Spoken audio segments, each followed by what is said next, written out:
On the day of our divorce, when we were leaving the courtroom, he said, "You're going to regret this."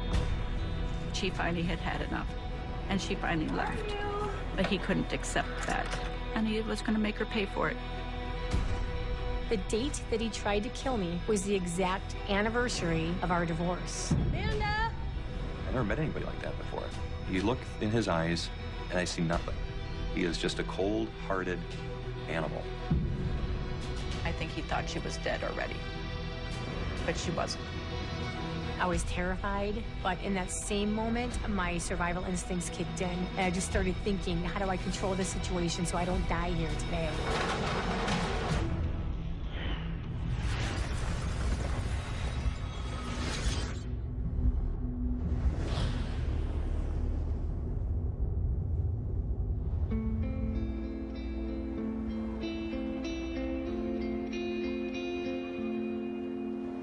Well, I grew up, in a suburb of Milwaukee, had a wonderful family. My parents were married for 52 years. Have 3 siblings, enjoyed high school, had a lot of friends, and I was in a hurry to just get married and settle down and have a family. Actually, I met David Larson back in college. Years later, he kind of surfaced again in our circle of friends, and we talked and we got along, and he was hardworking. He had a nice home. He wanted a lot of the same things that I wanted. He told me that he was ready to have a family. He was very active in his church. On paper, it just looked very good. It was everything that I wanted to hear. Terry and Dave's relationship at that time seemed very healthy, happy, loving. You would not have gotten any glimpse of anything. They looked like the perfect couple. Oh, look at that. Oh, it's beautiful. I absolutely thought that it was this fairy tale wedding and it was going to be this fairy tale marriage. I think the invitations even said, "Dreams do come true." Little did I know it would turn out the way it did. We were married in April of 1996, went on this beautiful honeymoon to Hawaii and was having a very good time until we argued one night about what I was going to wear. It was a really dumb argument about he wanted me to wear one thing and I wanted to wear something else, and it was very trivial to me. I told you what I want. No, I'm gonna wear what any normal person wears on a hike. The bikini. No.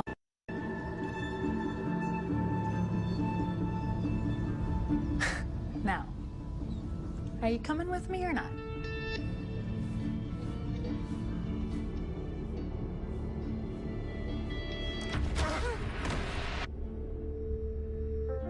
I had seen his anger and his temper before, but it never was really directed at me. I mean, my first thought was, I'm out of here.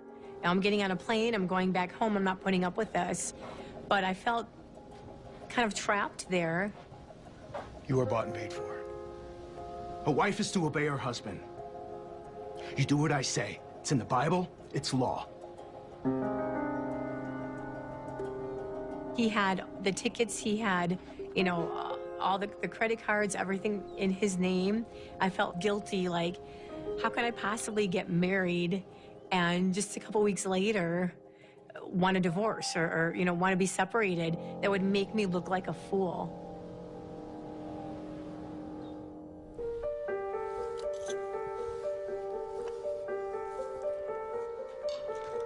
We were married for 3 years, 3 years too long. We had 2 beautiful daughters in the meantime.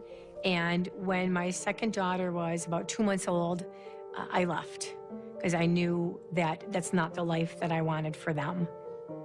That was the longest divorce I've ever seen happen because Dave Larson fought it every step of the way. Terry was fighting to prove to the court that he was not fit to have a joint custodial relationship. What does that mean? Equal parental decision-making. When Terry got divorced, she did not think he was fit to be a joint parent, but the placement schedule got put in, and he had plenty of time with those kids, unsupervised, despite her saying he's not healthy.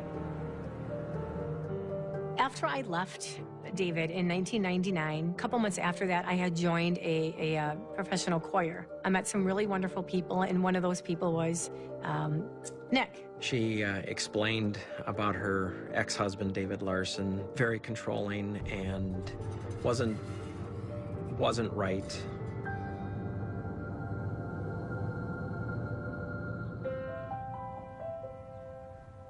Do you have any fours? Goldfish. This just is not my day, is it?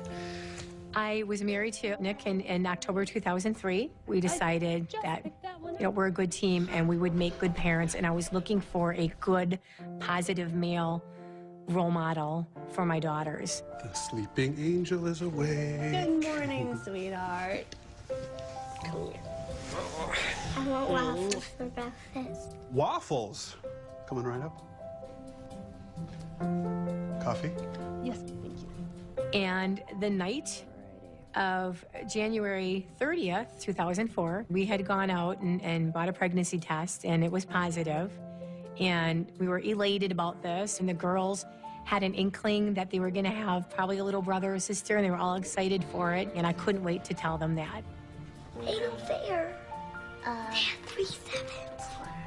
The morning of January 31st, 2004, I was ready to pick them up from their father's home and, take them shopping for a gift and take them to a birthday party. It was going to be a good day. Dave, I'm going to be there at 10. That morning, I specifically called my ex to say, I'm going to be there at 10. Please don't be late. Okay, please don't be late again. Just have the girls ready to go, okay? Goodbye. I should go with you. It's right on the way to the party. I don't know. Before Terry left the house, we had a discussion of whether I should go along with her to pick up the girls or not. I don't know. He'll just freak out again, I know. 2 weeks before that, he did come with me to pick up the girls. All right, I'll talk. And that just seemed to make things worse. Get the hell off of my property and take your whore with you! Hey, just give us the girls and we'll leave, okay? It's okay, girls. Daddy has everything under control. I'll take care of you both. Hey, I'm just here to help pick up the girls. I'll come out there with my .38 and finish both of you! Girls, come on. I got my cell phone out, ready to dial 911 if, I had to. It seemed like, 5 minutes. It might have only been 1 minute, but it was very tense. Dave, this has got to stop. Every time. Do I bring my Every girlfriend to your time. house? Why do you have to Do I be bring like... my girlfriend to your house? Do I bring my needs to girlfriend? stop. It needs to be done Do now. I bring my girlfriend to your house?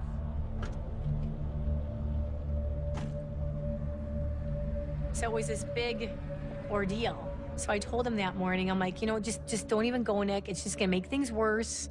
I'm just gonna go get the girls and just leave and not create any problems. And that's why I went alone.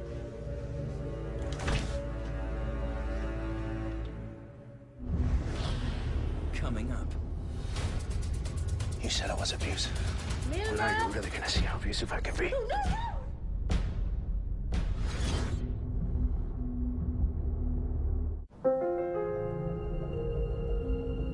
Dave was extremely angry about the divorce, and I told Terry, since it was just ugly from the get-go, just continue on with your life, and when he disobeys the orders and he doesn't bring the kids back, just document.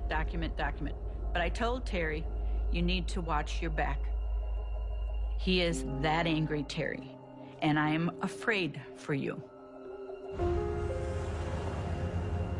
And it was only about a 5-minute drive to his house. It was a very cold day, snowing.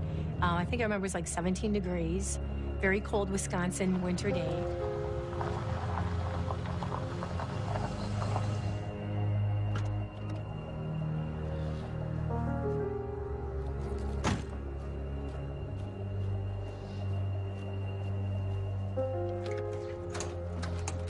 They're not ready.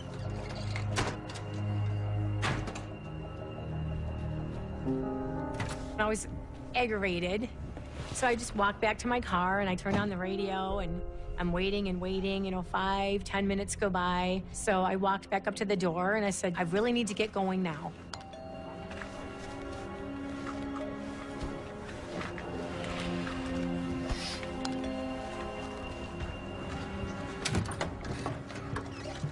The girls want to play a game. What? A game? Yeah, they want you to come in and find them. Right away, something just didn't feel right because he never even allowed me in his home since the day that I was allowed to go in and get my belongings.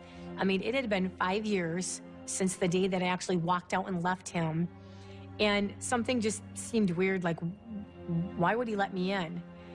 But, I was in a hurry. I was excited to tell the girls the news that I was pregnant. We had a birthday party to get to. It was cold outside. So I thought, I'll just walk in and say, okay, peekaboo, I found you, whatever, and let's go. Girls! Where are you?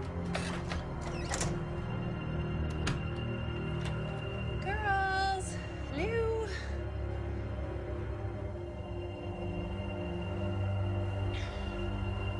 Amanda?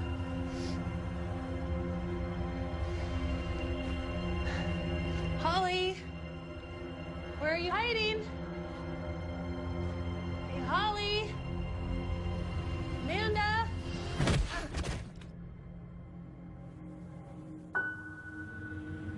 Terry left the house at about 10 minutes to 10 to pick up her girls at David Larson's house. Expected her to be gone maybe 15 minutes, 30 minutes, depending on if the girls were ready, how long it would take to get in the car, that sort of thing.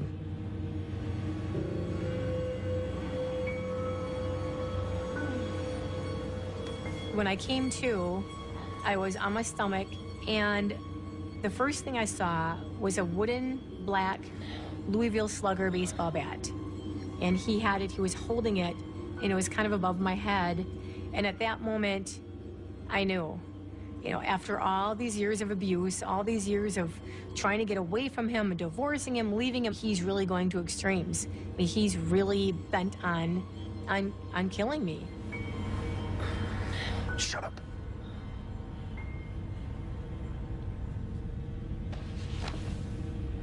I don't want the girls to hear you.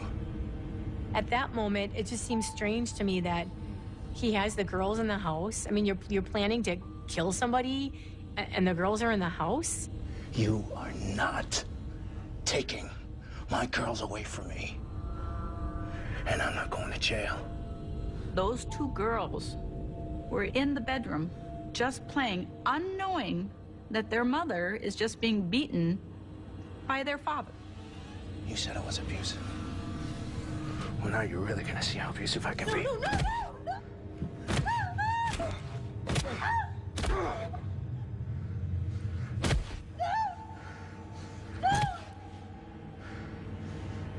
I'm glad they were locked into the bedroom. I mean, if you had come out and seen something like that, I guess can't think what psychological effects that would have on those two small, impressionable girls. Please don't. You don't have to pay child support. Please don't. Stop, I won't take you to court. I tried to anything that he wanted to hear.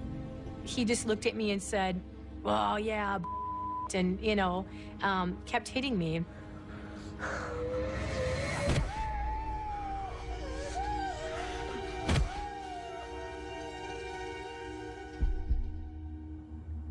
I was laying on the floor pretty much lifeless. I felt like what it would maybe feel like to have a stroke.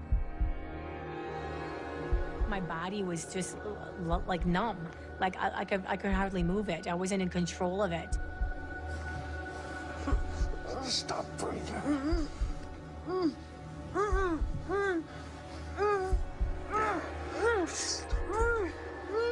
And he kept telling me just to stop breathing. Just stop breathing. And it felt like when I was married to him and he would just tell me what to do. Like he expected me to do it. It was like he was giving me a command. He then took some duct tape and started taping my wrists together. Because of the commotion and the way I was being moved around, my jogging pants started slipping down. And I always remember him saying, "Don't make this look like something it's not."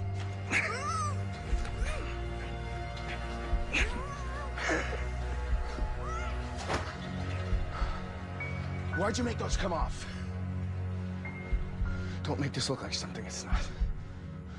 It just seems so weird to me, like, okay, you're worried that it's gonna look like a rape because you're just killing me? I mean, it just was weird. He then took duct tape and started taping me all the way from my forehead, all the way around my head. All the way around my head, my nose, my mouth. And at that moment, I was literally talking to God saying, don't let this be it. This can't be it. I can't suffocate on his floor in his home when my girls are who knows where. And who knows if he did something to them? Who knows if he killed them already? I don't know. And I had this strong sense of, I have to help my girls. I can't give up and say, oh my gosh, I'm just gonna die here.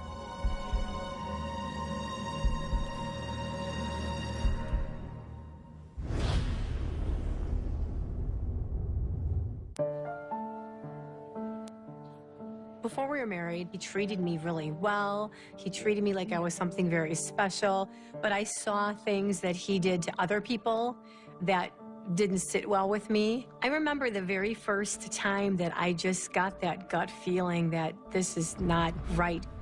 What is this? This is ridiculous. We're already late. Dave, it's okay. It'll be okay. I'm not stopping. I have somewhere to go. Dave, it's okay. It's not a big deal. Dave! Shut up. Dave! Sir, you have to stop. Stop for what? You have to stop. What am I stopping for? Sir. For what? This? You have to stop. Sir! Get out of the way. I'm running you over.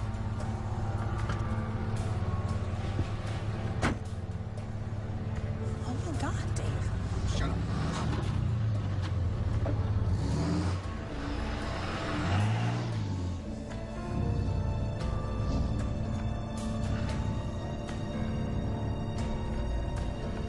I was like, what's wrong with him? He just gave me a whole list of reasons why he was stressed out and all these things on his mind. And he was an air traffic controller. His job was so stressful.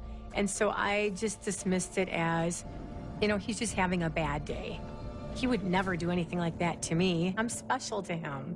And I fooled myself. Are you coming with me or not? On our honeymoon, I realized I was not immune to his anger and his control. There were some good times. I mean, there were times when a couple months would go by and things were peaceful. The new normal was, if things are quiet, it's good. You know, so it's a good day if he's not yelling. It's a good day if he's not complaining about something. It's a good day if he's not hitting me. It's almost like I didn't expect the happy times anymore. I was just happy when things were quiet. That was a good day. My oldest daughter was 2, and now I had this new baby, and he came home one night just ranting and raving about something. I don't even remember what. And I remember my 2-year-old daughter just screaming and crying and putting her hands over her ears and going underneath the table, and she was telling him, shut up, shut up. And he started going toward her saying, you don't tell me to shut up. And I thought in that moment, I have to get him out of here. I have to, if not for me, if I don't have enough self-respect for me to get myself out of here, I have to get these 2 innocent children out of here because this is not what I want for them. Terry called me and said, could you take me to a women's shelter? I said, Terry, I'll be there in 5 minutes. Pack up what you need. I will be there in 5 minutes. I'll take you wherever you want to go. When Dave found out that I was the person who took Terry to the shelter and to the lawyer's office. He came and he actually made an appearance at my house. Where's my wife? To tell you the truth, Dave, I really don't know where they are. But she is leaving you. She's never leaving me. And he was literally in my face, and I mean in my face, within 6 inches of my face, screaming at me, well, where are they? I go, to tell you the truth, Dave, I really don't know where they are, but she is leaving you. I took a vow, till death do us part, and I mean to keep my vows. I don't know what kind of relationship you have with your husband, but that's how my vows go. When he said that to me, all the hairs on the back of my neck stood up, and I knew he was very serious about this.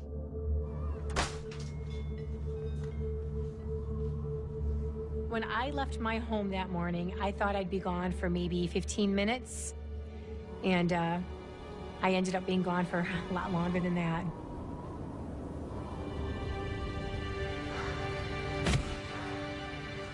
I remember hearing his breath.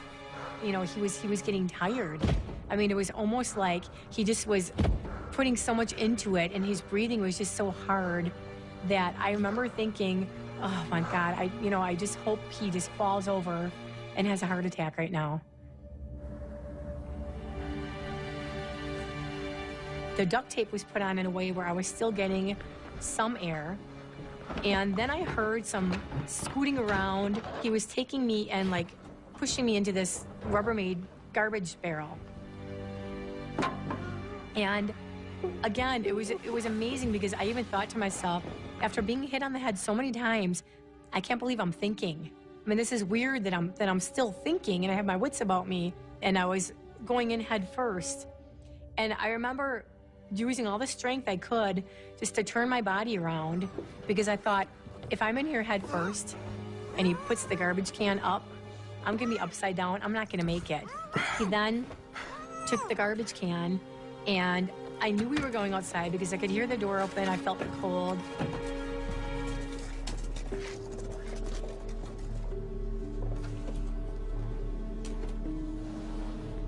He started turning me around in circles. And I thought, is he just trying to disorient me? Is he trying to make me dizzy? So here I am with no socks, no shoes, no pants, just my underwear and a light jacket that I was wearing. And he was filling up the can with snow.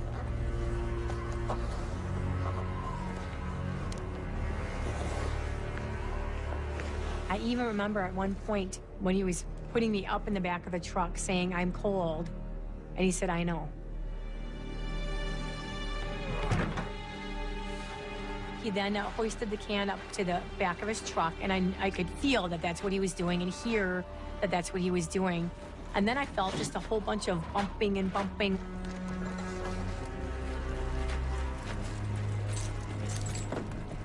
I heard him walk toward his door, and I heard him go in. And I remember to myself, I had my cell phone in my pocket of my jacket.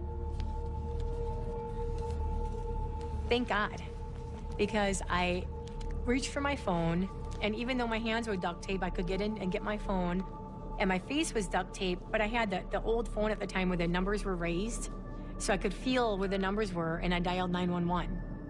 Now, my whole face was taped, and I knew that she wouldn't be able to hear what I was saying, but I just kept yelling out his address the best I could. 911 mobile emergency.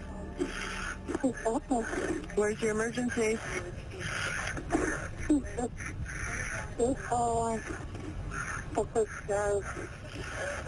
I can't hear you.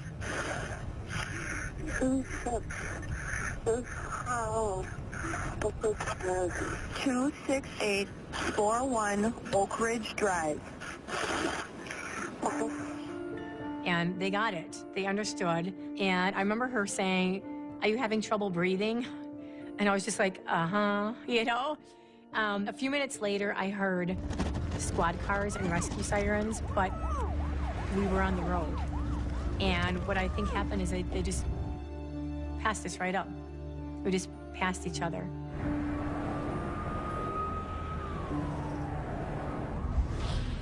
Coming up. Started out as a very simple, basic call. It was a rescue call.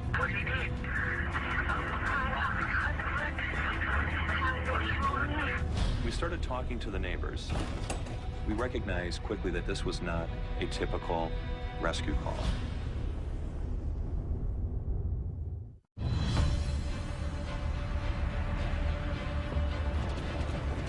I was literally like squashed down in this garbage can, almost like a fetal position. There was just, like really no room for me to move my knees. I thought that I was never going to be found, and if I was going to get out, I had to get myself out of there.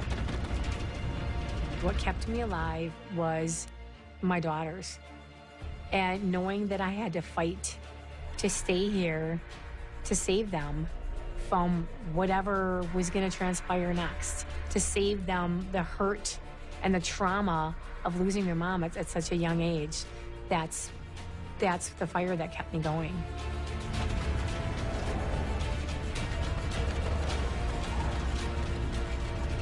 It started out as a very simple, basic call. It was a rescue call.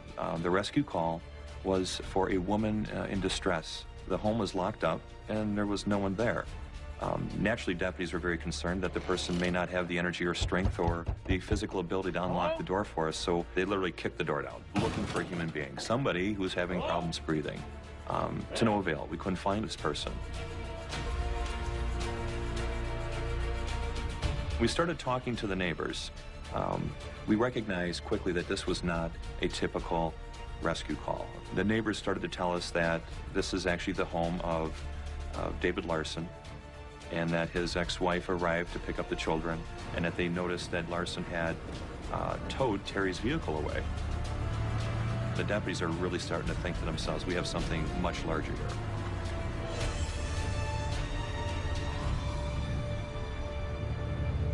Later that morning, received a call from a friend who lived down the street from David Larson.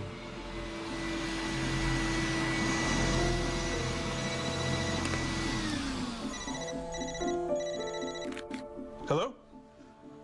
Yeah, hi, John. How are you? Wait, the police are over there? I knew something was wrong. Something had happened. I got a phone call at about 11 o'clock from Terry's new husband, Nick. Something inside of me just dropped. I just had this sinking feeling that something bad had happened.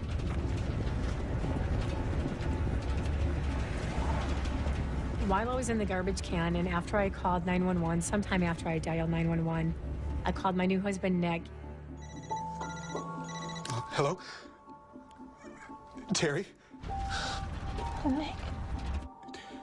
Terry, are you okay?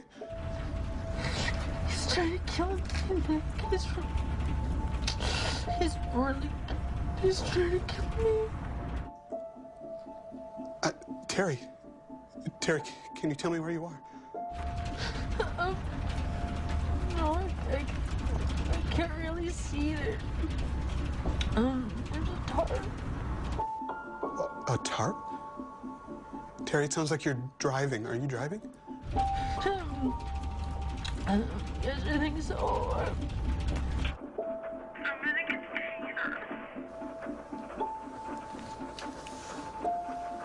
Do you know where he's taking you? He's trying to kill me, Nick. He's trying to kill me. Terry, you have to hang up. Hang up right now and call 911 again. Okay. I called 911 again, and at this time, it hit the Milwaukee dispatch, about half an hour north of where my ex's home was. And I remember saying, I'm Terry Jandusa. You know, my ex-husband has me. He's trying to kill me. And I think she thought it was a prank call. Can I help you? What do you need? What do you need?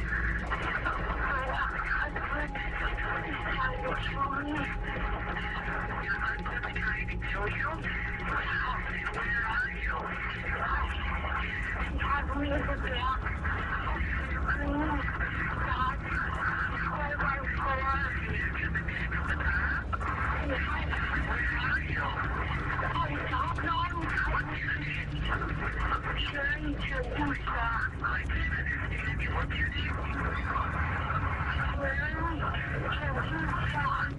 I was just so frustrated because she kept asking my name over and over. Listen, this is who I am. You know, this is David Larson. This is where he lives. David Larson? David Larson? What's your name, ma'am? Terry Gendusa. Terry Gendusa? He answers the back of his 4x4.com. Okay, you can't put the top off of your face to see where you are? No.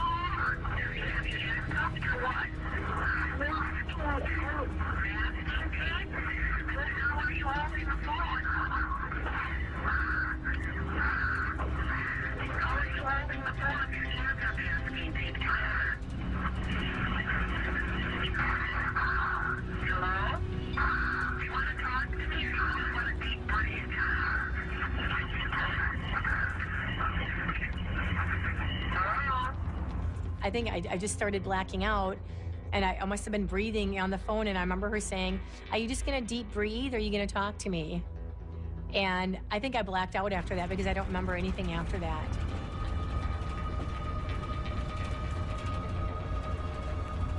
January 31st, 2004, I was assigned to criminal investigations for the Racine Sheriff's Office, working second shift. My shift started at 2 p.m. And this particular day, I remember parking my vehicle in the parking lot and running into the building because it literally hurt to breathe in. It was just that bitter cold. And I was getting just bits and pieces of information. I was hearing that we were missing an adult female and her 2 children. At that time, I didn't even know their names. The woman's ex-husband, who we've had contact with in the past, presumably had taken them against her will. Hey, what do we have on this missing persons? Amber Alert's going out now. The Amber Alert became a big issue at that point.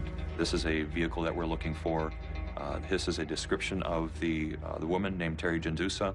This is the description of her 2 children, Amanda and Holly. That information needed to get out right away. We needed the community's help. It was extraordinarily cold, and not knowing where they were created a whole new level of urgency.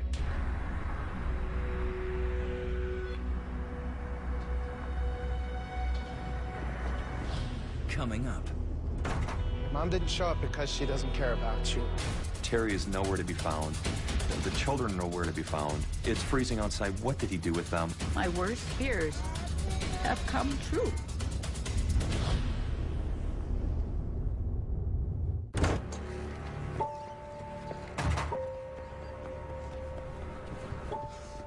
Mom didn't show up because she doesn't care about you, okay? But Daddy's gonna make everything better, okay? Watch the door, honey. Let me put your sister first. Here you go, honey. Take your backpack home. All right, I got you.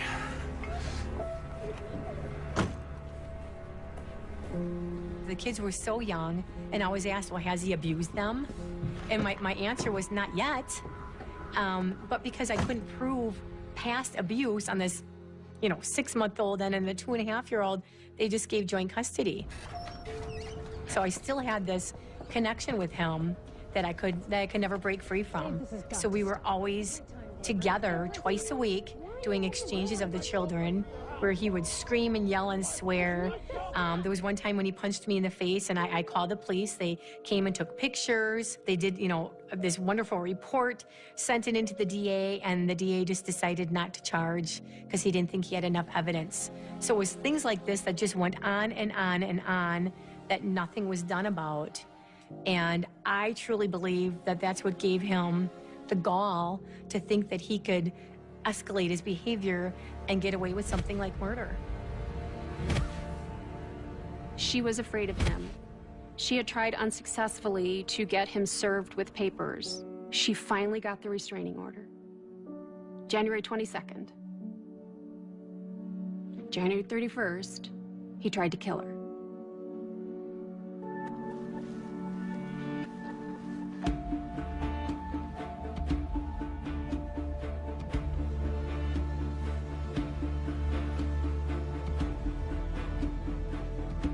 I respond to the house of David Larson. When I arrive, I notice the house is just, it's a pigsty. I mean, it is a mess. Last night's dinner is on the table. Dishes are mounded in the sink. Laundry in the corners. It stinks. There's clutter everywhere. I couldn't even tell you what color the kitchen countertops were. It was just a mess. But I noticed something very quickly. In the midst of all that mess, there was a large red, presumably blood, piece of carpet in the dining area. And then I took a look a little further. I noticed there was a garbage can that had a pant leg hanging out of the garbage can. I noticed there was duct tape that was stuck to these sort of black wind pants. These were adult wind pants for a woman. And I looked closer at the duct tape, which was sort of stuck with each other. It looked like someone tried to pull it off, and it just had this sort of struggle feel to it and look to it. And I also noticed what appeared to be blood on that duct tape. Terry is nowhere to be found. The children are nowhere to be found. It's freezing outside. What did he do with them? I knew I have blood at the house. There's clearly a struggle. I'm fearing the worst. I'm really fearing that we were going to be dealing with a potential triple homicide, is what I was thinking. I was hoping to disprove that, but that was in my heart. That's what I was thinking.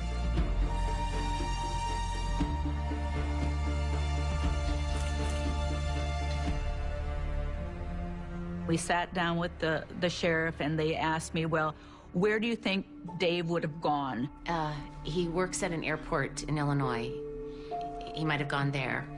And I think he has some rental property in Milwaukee. Where do you start when you don't know where he's taken her? You're looking at all the obvious places, but, you know, it could be 1,000,001 places. It's a long place that you could just dump a body if she was really gone. And I was thinking that she was gone. I said, my worst fears have come true. I do remember coming to, I could hear the tarp flapping in the cold wind, and I thought, if I can get my arm out there and maybe some motorist passing by will see my arm sticking out and he'll get stopped. So I scratched the duct tape off with one of my thumbnails and got one hand free, and I remember sticking out as far as I could out the side of his truck. It was freezing. I'm gonna let it shine, this little light of mine. I'm gonna let it shine, this little light of mine. I'm gonna let it shine, let it shine, let it shine, let it shine.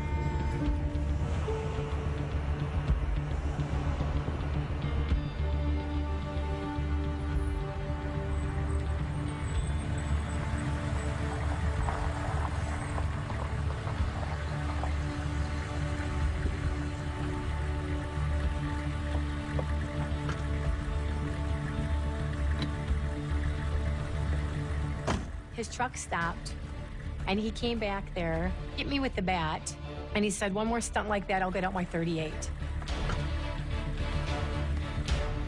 Girl, she's ready for lunch.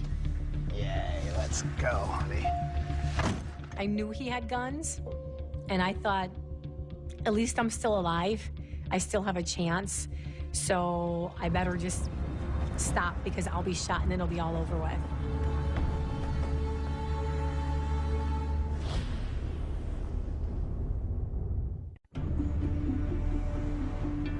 When I left my home the morning of January 31st, I just thought that I was going to pick up my daughters from their father's home, go shopping, get a birthday present, go to a party, and just have a good day. I had no idea what laid in wait for me.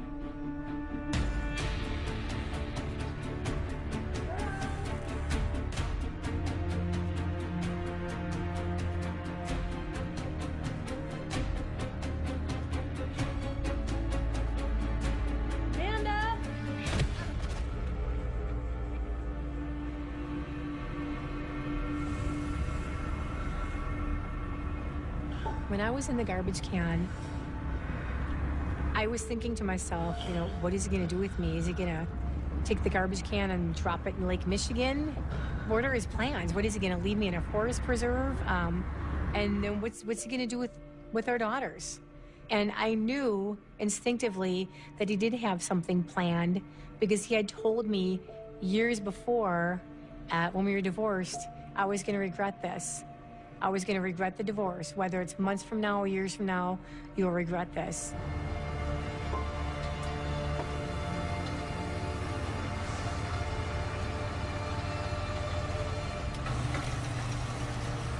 I know that I blacked out numerous times after that because I don't remember a lot of the pieces. I know my phone rang at some point, and he took it.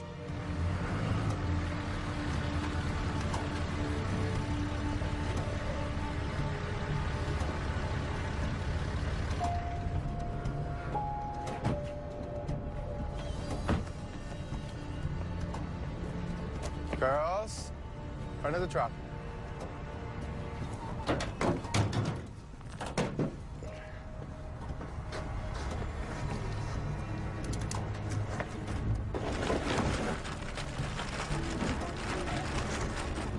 I do remember the garbage can that I was in being dragged off the truck. I heard my daughters in the background, like laughing or something. I knew that he had them. At least I knew that they were alive.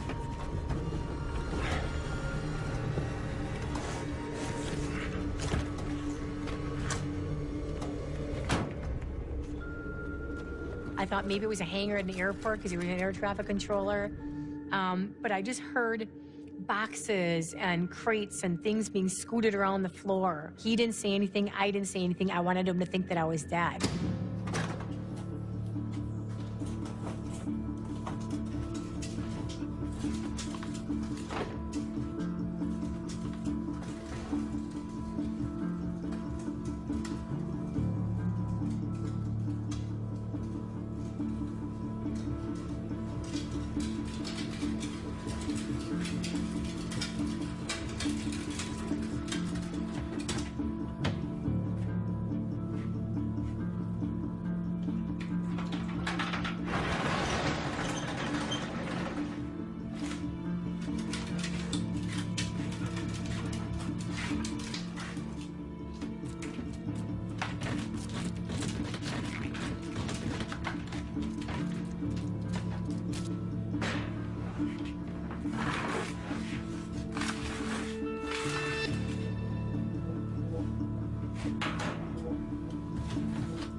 After all this stuff was being piled on top of the garbage can, I heard this door shut. And I thought, he's gone. I need to start yelling for help. But I didn't want to start yelling right away because if he was still in the area, I didn't want him to hear me. So I waited and waited. And then when I first yelled out, instead of saying help, I remember yelling his name. Because I thought if I would yell help, he would get mad and just come shoot me. If I would say Dave, maybe, you know, that would open some communication. Dave?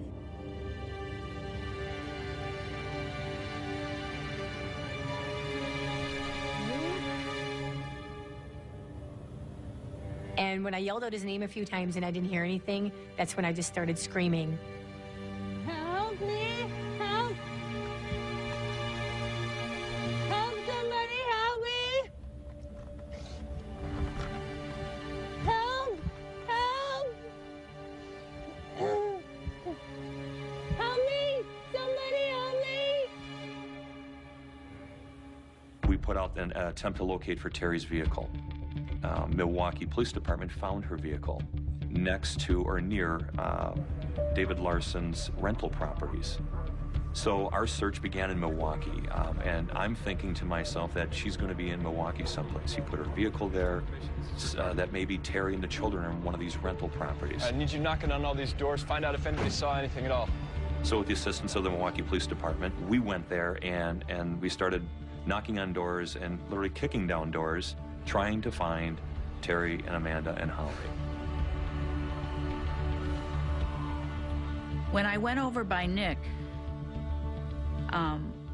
we prayed a lot. Authorities are looking for 2 missing girls, their mother and the father. We racked our brains a lot.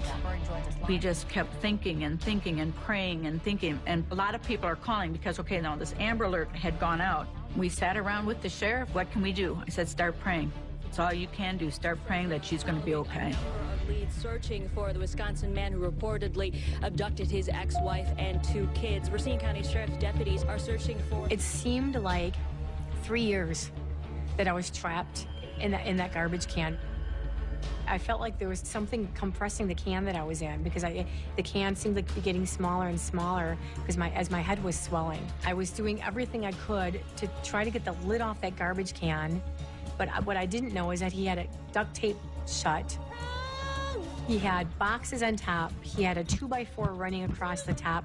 I was doing everything I could to try to get the lid off that garbage can, but I was freezing cold. I was badly injured. I mean, there was no way Houdini was getting out of there. Coming up, we get a call from the Wheeling Police Department in Illinois. They just located David Larson. Someone needs to go talk to David. When was the last time you saw your ex-wife?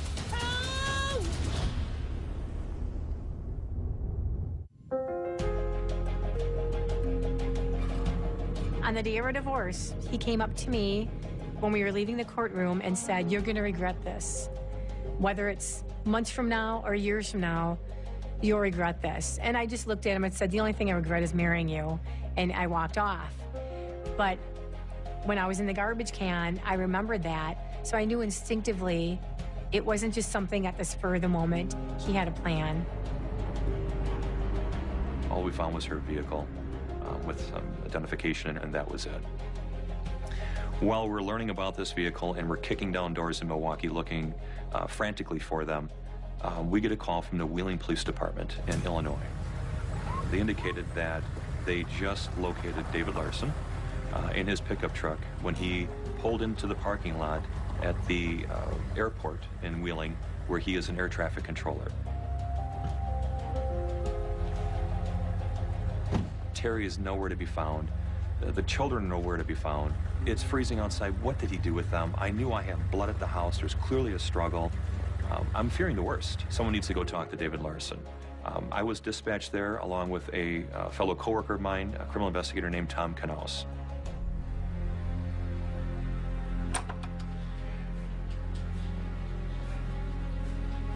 Hi, Dave. I'm Detective Schmeling from Racine. Would you have a seat? David Larson was escorted into the room. He walked into the room with a sort of arrogance about himself, that there was going to be some reasonable explanation as to why he was stopped and as to why he was here and as to why there were 2 criminal investigators from Racine, Wisconsin that wanted to talk to him. As you already know, we're looking for your children. When's the last time you saw them? They're at my girlfriend's house. She's babysitting. I'm supposed to be at work. I can give you her number if you like.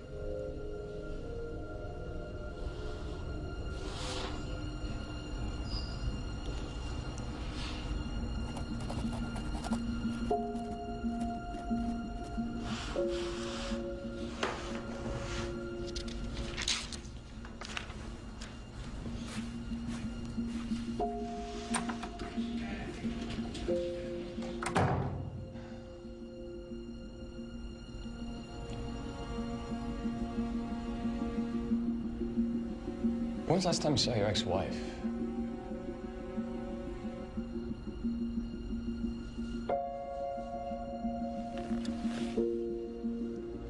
That bitch was supposed to pick up my girls at 11 o'clock this morning. She never showed up. This is exactly what I've been dealing with for years. He went on this tirade. I could see I struck a chord with him right away. And he just went on and on and on about how terrible how terrible Terry was in his life. Every Saturday, ever since the divorce, we have an agreement. I can't get custody, so I only get my girls once a month.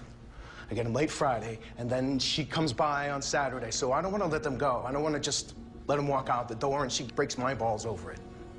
About me being a bad father and all of it. And then I get pulled over by the cops. And now I want to know why. Actually, Dave, she's missing. We're hoping you could help us out with that. He explained that after dropping off the children, that he went to work and that next thing you know, he said he was being stopped by law enforcement, and he wanted to know why. There's got to be some explanation to this. What did she call the police on me and say I did something wrong again? When was the last time Terry was at your house? I'll never forget this. He said, we have an unwritten rule in my house. We have an unwritten rule. She never comes into my house. I never go into her house. And we never break that rule. Well, Dave, I gotta take issue with that, because I was at your house today. Help!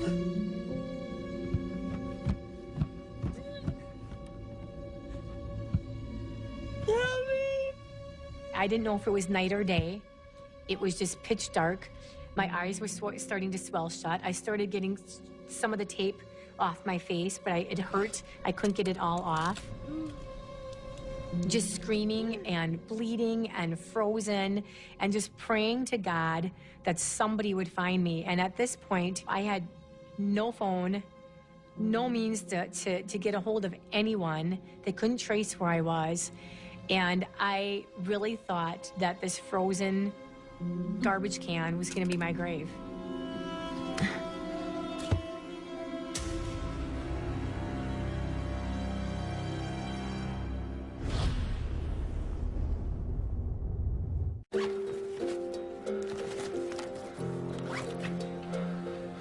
Okay, girls, let's go. There you go. All right. How are cartoons? I'm sorry I had to put you in there for so long. Oh, get your underwear. All right. What Here is you that? go. Oh, that's just a juice stain on here. Daddy spilled something. Here you go. All right. Now, what do we do before we go outside? Put your gloves on. That's right. All right. So My daughters had no idea what was happening when he was trying to murder me and putting me and leaving me for dead in that storage locker. They were in his vehicle as he was driving around. He stopped and dropped them off at a babysitter's house, which happened to be some woman he was dating or whatever at the time. And that's where the detectives found them. It was late, I want to say 9:30, 10 o'clock that night, Saturday night. So, you know, over 12 hours have now gone by that these kids were missing, but now they're found. They still don't know anything about that their mom is still missing. It never occurred to me that the kids wouldn't be found. He loved his kids in his own warped, narcissistic way, but they were his possessions, not hers. When they were found, my first thought was, great, go find Terry. Help! Help, somebody help me! Help! I was just punching and scraping my hand through the lid, just trying to get it off and yelling and crying and praying. I know that there were times that I blacked out because I would remember coming to thinking, oh my God, I'm still alive. I can't fall asleep. I can't fall asleep. I have to keep yelling. I have to keep trying to get out. Those hours were probably worse than actually being beat over the head with a baseball bat.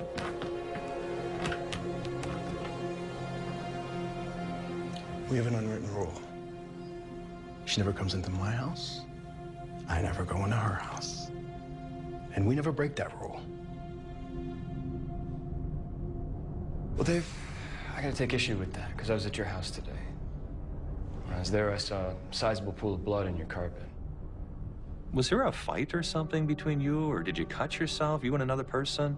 And he assured me that no, he wasn't injured recently and that there wasn't a fight. I said, well, I found blood, Dave, a sizable puddle of blood in your living room, dining room area. And he sort of gave me a very blank stare. I saw a garbage can. In that garbage can, there's some duct tape, and that had blood on it, too. I have her pants and socks. He started to look down, and I discovered something I hadn't seen before. I'm looking at his Wrangler blue jeans that he was wearing. They had deep red stains on them, on the thigh area.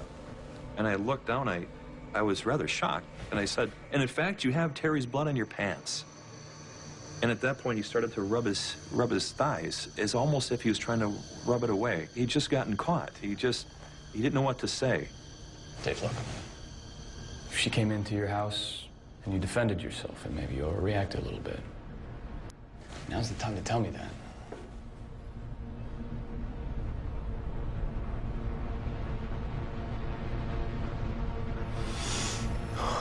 Harry did come into my house this morning.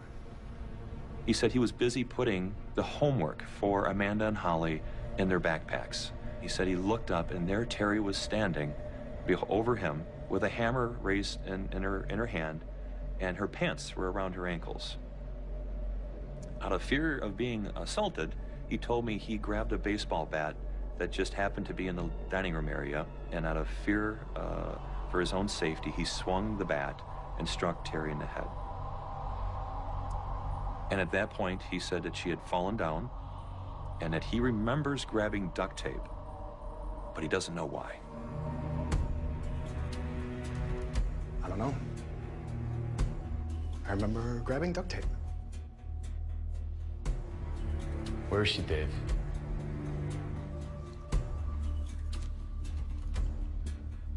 I remember grabbing duct tape.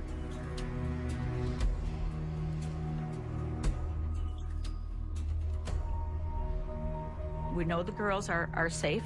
That's great. But we're still concerned, highly concerned about Terry's safety. Later that night, Nick comes up to me. He goes, "You got a minute?" I go, "Got all the time in the world because we're not going anywhere." And that's when I found out that she had just taken a pregnancy test earlier that day and that Terry was pregnant. We just hugged and cried. And I said, all we can do is keep praying that she's okay and that little baby's okay. The good news, according to the sheriffs, the daughters have been found okay. He apparently dropped them off at a babysitter. The bad news is still no sign of the ex-wife. That's right, her car. She's going to be found. Until they tell me otherwise, that's what I believe. When we would start to think really, really negative, he says, "No, I don't want you to think negative. We are going to think positive until they tell me that they find a body and it's her and she's dead. I'm going to believe she's alive." It's like a rock. Great husband. So much not like her first. Where were you driving? Did you stop anywhere? Dave, you gotta give me something. Anything. Honestly, I just don't remember. I grabbed duct tape, and then... I don't know. I think it's well established that you grabbed the duct tape, all right? Think for me, Dave. I just don't know. All I know is that I grabbed some duct tape. I am about 4.5 hours into this interview. Okay, Dave, what did you do with her? Where is she at? She might still be with us. She might still be alive. And he said, I just can't remember. And he just kept repeating the same thing. I remember grabbing duct tape, and I don't know why. Let me get this straight. You remember where you were going this morning. You remember what you had for breakfast. Remember being with the girls. But you don't know where Terry is. You don't remember what happened at your house. See, it's kind of hard to believe that you don't remember this one little detail. It's escaping your mind, huh?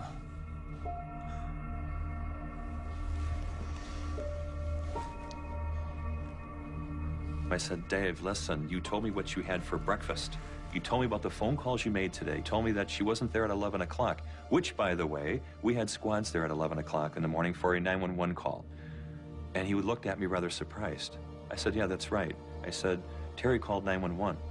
She told us what happened. Dave, Terry called 911. Just tell us what happened.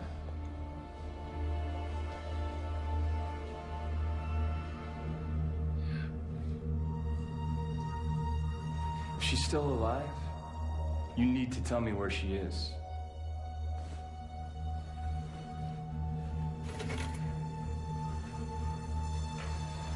Dave, this is the mother of your children. I said, David, it is cold, and we know that you had injured her. She's bleeding. This is the mother of your children. If she's still alive, you owe it to your children. You owe it to everybody to at least tell us where she's at so we could try to help her, if at all possible.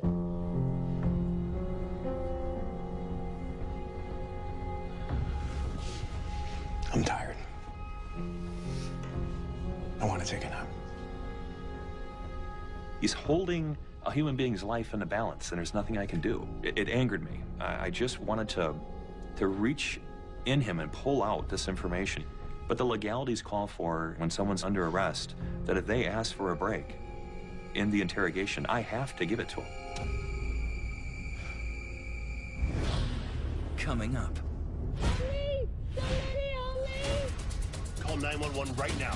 Report of a possible woman inside a storage unit. This is the police!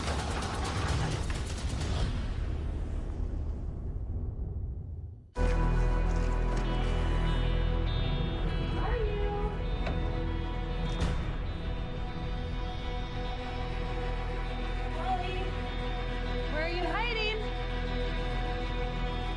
Amanda?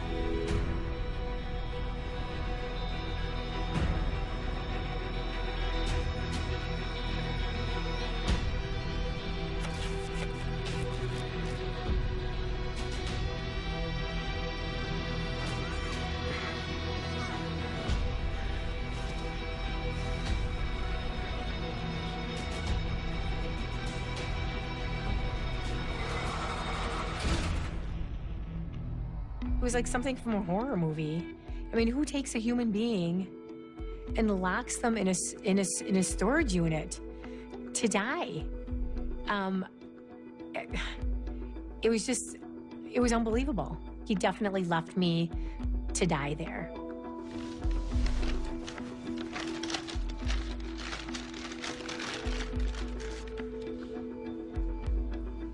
We dropped off the evidence, and at this point, it's about 4 o'clock in the morning. My supervisor said that we were going to be reconvening at 7 a.m. to strategize what we're going to be doing. Third shift staff were out looking, and I remember going home, and I got into bed, and my wife said, I know what you were working on. She said, did you guys find her? And I said, no. And she said, then what are you doing here?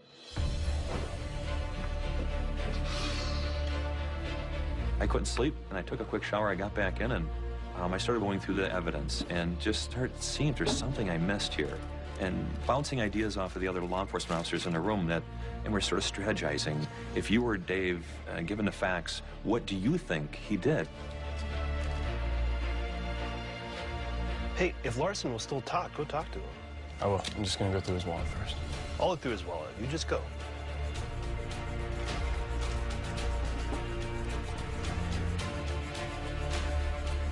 All I could do was pray and think about my daughters, and my daughters gave me the strength to just keep fighting because I knew that they were still alive, but I didn't know if he was gonna physically harm them. I didn't know what he was gonna do with them or how he was gonna parent them or be abusive toward them or say, oh, your mom didn't care about you, she never came and got you. Or I didn't know what he was gonna do, and that was my driving force to just keep fighting. Good morning, Dave. Detective Schmeling. Are you willing to speak with me again? He came back into the interview room. He went right back to the assault. He remembers grabbing duct tape, and he doesn't know and remember why. If only I could remember, but I just don't know. All I remember is grabbing duct tape.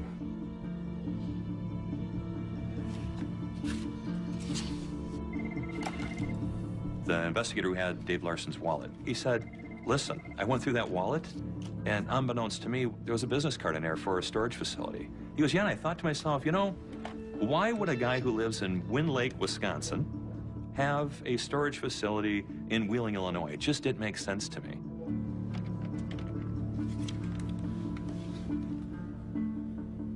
Hi, this is Detective Keith Dobesh with the Racine Sheriff's Office. Dobesh called the storage facility and said, hey, do you have a renter there by the name of Dave Larson? And the gentleman quickly checked his records and said, in fact, we do. And he said, well, can you look at Dave Larson's code and find out if he was in there today? And he checks, yes, he was. Well, at least someone entered that code, and then you have to enter the code to get back out, and it was about a 20-minute time period. And Keith was just thinking, all right, this has got to be it. Why would he go there? He dropped something off there. He said, well, tell you what, put me on hold, and I want you to go to that locker, and I want you to see what you can see and hear what you can hear.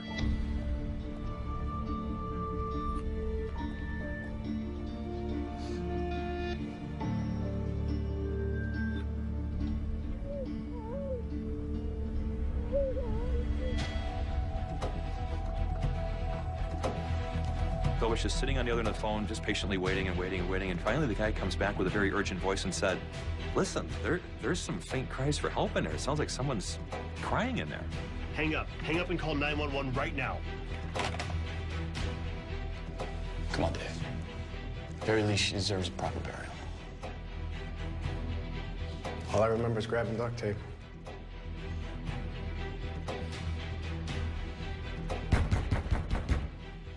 In the middle of this, there was a knock at the door, interview room door. And initially that bothers me because I felt like at any moment David Larson's going to tell me where he put Terry. And now there's a knock at the door and it sort of broke the emotions in the room. So I answered it with a little bit of force. What? It was a sergeant from the Wheeling Police Department, and he said, I need to talk to you. And I stepped out of the room, I shut the door, and he said, listen, we're taking a 911 call from somebody screaming in a storage locker. All available units, report of a possible woman inside a storage unit. 10-4 dispatch responding now. On February 1st, 2004, I was working as a patrol officer with the Wheeling, Illinois Police Department. We got a call of something going on at the public storage facility in Wheeling. I had a feeling, I'm like, that's her. It's gonna be Terry Jandusa Nikolai in that storage unit. It was really, really cold. I think the high temperature may have reached 20 degrees that day. So it was very cold inside the storage facility. It's not a heated facility. This is the police! We're gonna get you out of there, ma'am, hold on! We were calling out, saying, it's the police, we're here, we're gonna get you out of there. It probably took seconds for us to get inside, but it seemed like minutes for us to get that door open.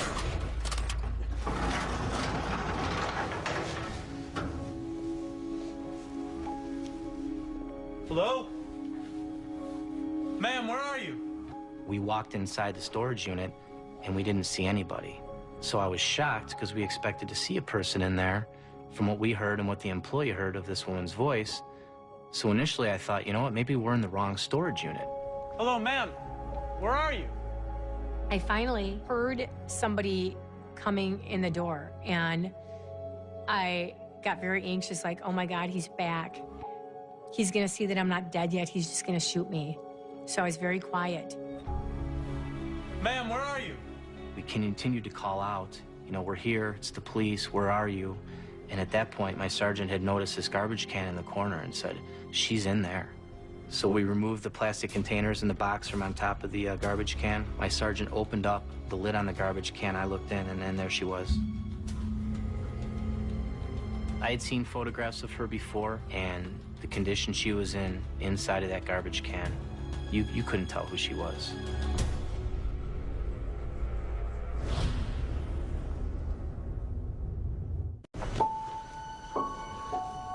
I had seen photographs of her before, and the condition she was in inside of that garbage can, you couldn't tell who she was. Other than having long hair and having a soft-spoken female voice, you couldn't even tell whether it was a male or female initially.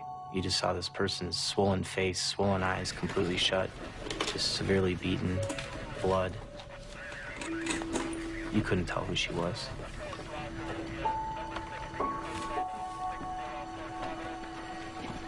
Her first thing she said to me was, "Are my kids okay?" And I said, "Your kids are fine." The paramedics loaded Terry onto a backboard. That's when I could see her entire body. Not only was she beaten about the head, she was beaten about her entire body with this baseball bat. Head to toe. Head to toe. It was horrible. At that point, I was still worried about, is she gonna be okay? Is she gonna make it through this? Is she gonna live?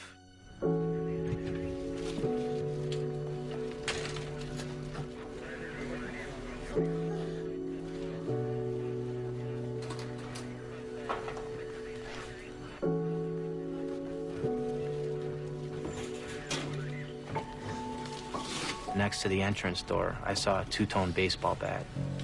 And when I saw that baseball bat, I knew. I'm like, that had to be what was used to beat this poor woman. Had to be.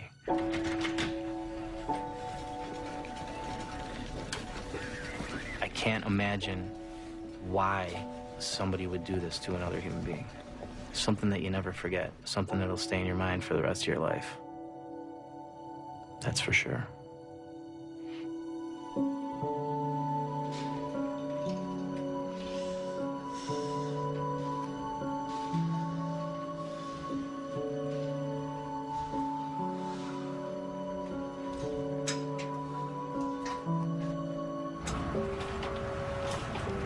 We arrived, and I see a gurney coming out. Her feet were sticking out at the end of the gurney. And I thought to myself, they're black socks. Wait a minute, I seen black socks with those sweatpants at Larson's house. I thought he ripped those off of her. And I quickly looked, and I recognized those weren't black socks. Those were her feet. I was being taken out on the stretcher, and I remember the voice of one person saying, "What's your name?" And I said, "Terry from Racine." And I just heard this sigh. And all I remember next is somebody holding my hand and riding in an ambulance and just saying, "Just hold on." And it's the last thing I remember.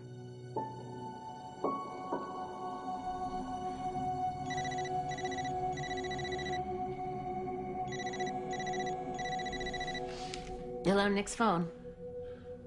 Yeah, he's right here. Hello, this is Nick. It was around 1:30 when I received a phone call from the Racine County Sheriff.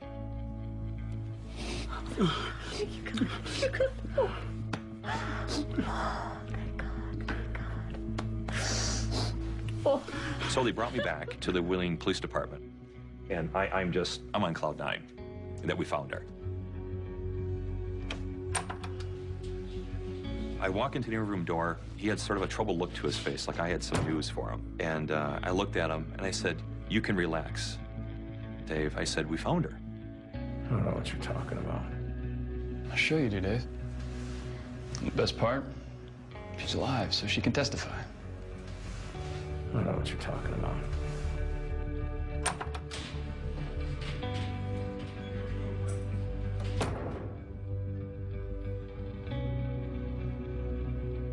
Terry shouldn't have survived, for a lot of reasons. It's freezing cold in Illinois in January, and that January was single digits.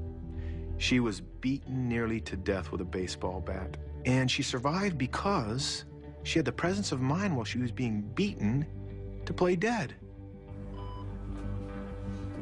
From a systemic perspective, she had a very low blood pressure, a very low heart rate, a very low respiratory rate, and her core temperature was 84 degrees. She was hanging on for life. I don't know if there are medical miracles. I know that things happen in medicine that amaze physicians, and we can't always explain how and why patients survive. Call it randomness, luck, God, whatever it is, them willing themselves on to live. There are other things that we just can't control. And in this case, I think that had a lot to do with it. A lot of it was just Terry pushing through. I was assigned to follow the ambulance to the hospital. It was also my job to stand by at the hospital and provide security outside of her emergency room. That's when a nurse came up and started talking to me and said, you know, she's really worried and she's afraid that this guy's gonna come to the hospital and beat her again. That's when I walked into the exam room I walked over to the side of the bed, and I said, you know, the nurse told me that you're worried that, you know, David's gonna come and beat you, he's gonna hurt you.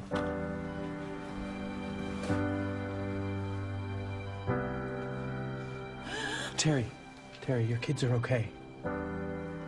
He's behind bars. And I held her hand, and I remember her squeezing my hand pretty tight, and I told her, I said, your kids are fine. He's behind bars. He's not gonna come and hurt you anymore. I said, and I'm gonna make sure nobody's gonna hurt you. I'm here for you. Okay?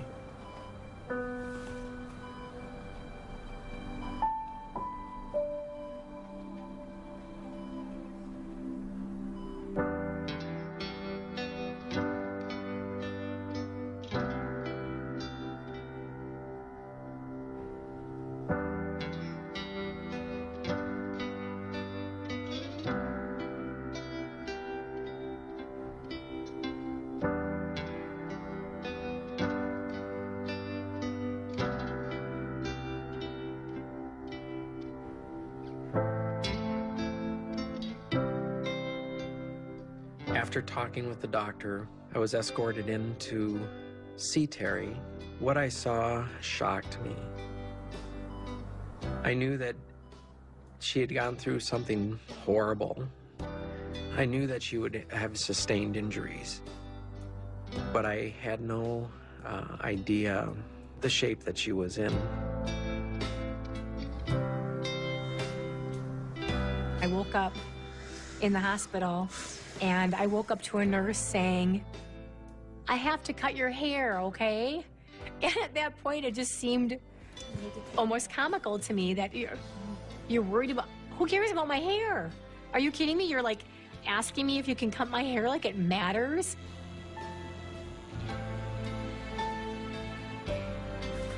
I just relaxed and went to sleep for a while after that because I knew that we were going to be okay. And I heard somebody else say, and David Larson's in jail. And at that moment, the condition of my feet didn't matter. The condition of my body didn't matter. Getting my hair cut didn't matter. Nothing mattered but those three things. He was in jail. I was alive. My girls were safe with my sisters. That's it. That's all that mattered.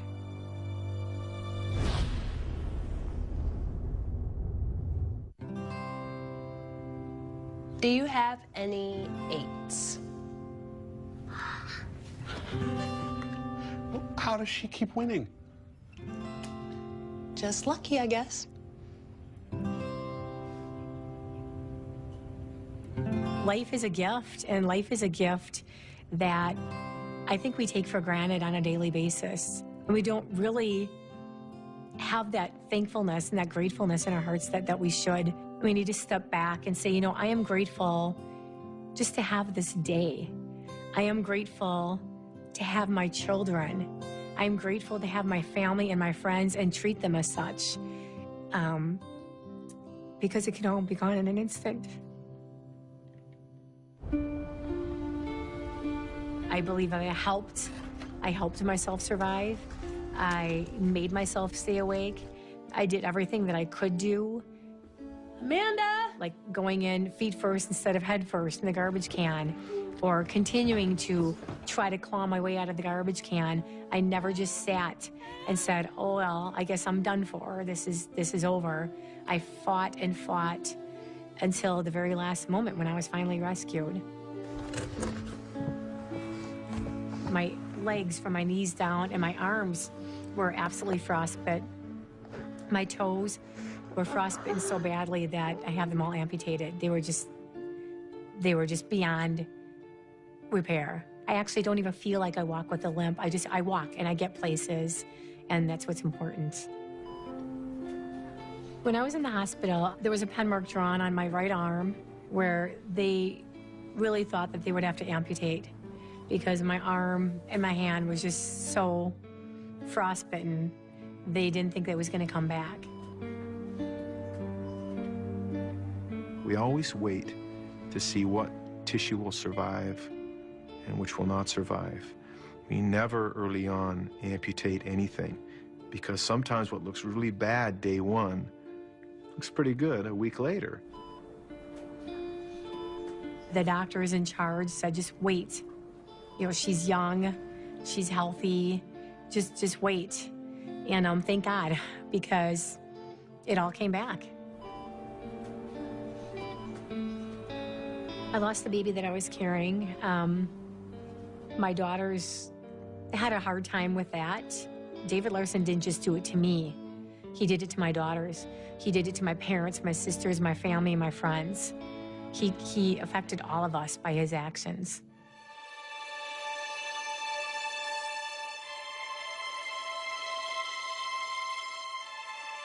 I had the best thing in the world. I had a victim that's alive that can tell the whole story to the judge, to the jury, to the world, if need be, about what this maniac did to her.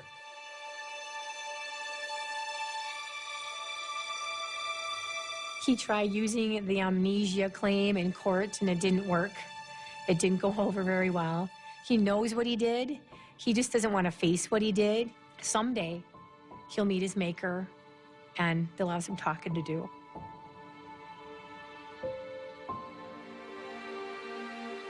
Because of the federal kidnapping, because he drove me across state lines and left me in a storage locker in Illinois, he was sentenced to life in prison. He will never see the light of day outside the prison walls.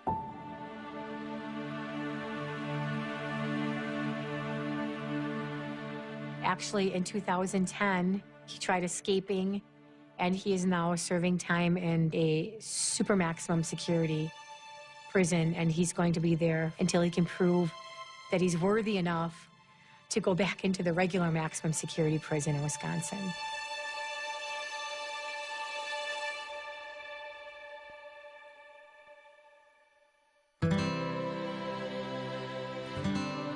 Today, I'm still married to Nick, and my daughters are teenagers, and we have a son who's 7. My son, Ben, does not even know that his sisters are half-sisters. They're just his sisters, and we're just a family. And I travel and I give talks to raise awareness and understanding about domestic violence. I should have died after I was beaten in the head with a baseball bat. I should have died just for the pure fact that my body was absolutely frozen and my kidneys were shutting down. You know, I should have died, you know, for the fact from the loss of blood. There's so many reasons why I shouldn't be here. But I feel like there's some reason why I was spared. And that is exactly why I do the work I do today. I feel like I am supposed to get out there and warn people about bad relationships. And if I could spare one person from being killed and one family from going through that pain, it's worth it.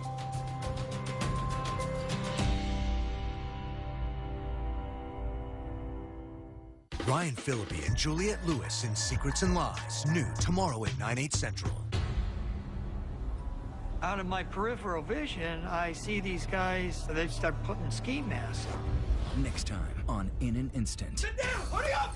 That is the largest number of people ever taken hostage in this country. Okay, everybody, we come here to die. The gunman said, let's just shoot someone and let them know we mean business. At any moment, we could have just an astronomical catastrophe. In an Instant. Why are we holding hands? Why not? Everybody loves Jimmy Kimmel. Am I right, ladies? Stars, music, hilarity. Hop into bed with Jimmy Kimmel Live next week on ABC.